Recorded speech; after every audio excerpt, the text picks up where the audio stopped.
আসসালামু আলাইকুম। আশা করি সবাই ভালো আছেন। আমি মাছুমা। আমি ইউটিউবে নতুন।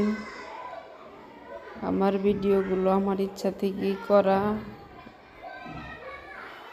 আমি খুব সহজে এবং সিম্পলভাবে ছবিগুলো আঁকার চেষ্টা করি।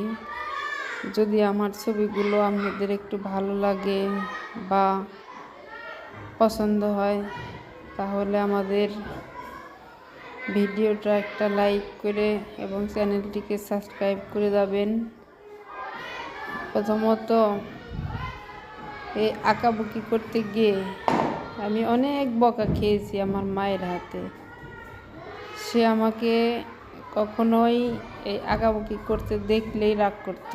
তারপর আমি লুকিয়ে লুকিয়ে অনেক সময় এই আঁকিবুকি করতাম, কিছুতেই ছাড়তাম না, কারণ এটা আমার পছন্দের জিনিস ছেড়ে দেওয়া খুব কঠিন। যাই হোক, একদিন পরে আমার আম্মু মনে মনে ভাবলো যে ও যেহেতু আঁকা পছন্দই করে, তাহলে দেখি একটা আর্টের ভিডিও করি কেমন হয়। পরে আমি একটা ভিডিও করলাম।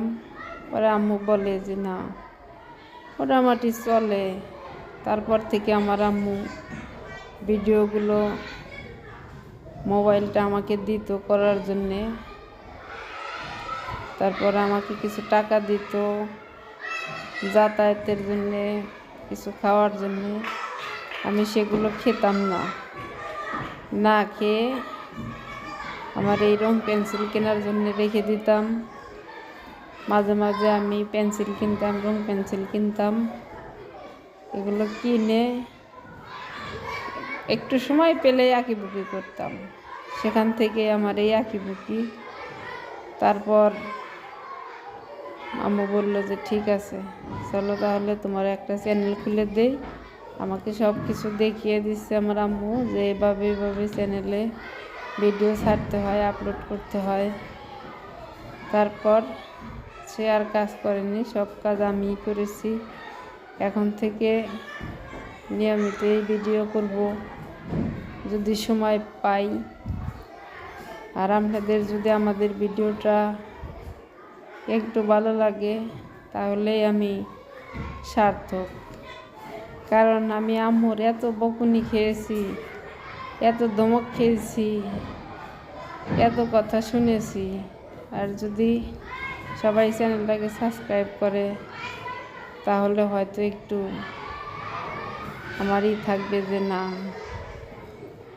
এই দেখো তুমি আমাকে এত বকা বকেছো, কিন্তু আমার চ্যানেলটা সবাই সাবস্ক্রাইব করেছে, ভিডিওগুলো দেখেছে।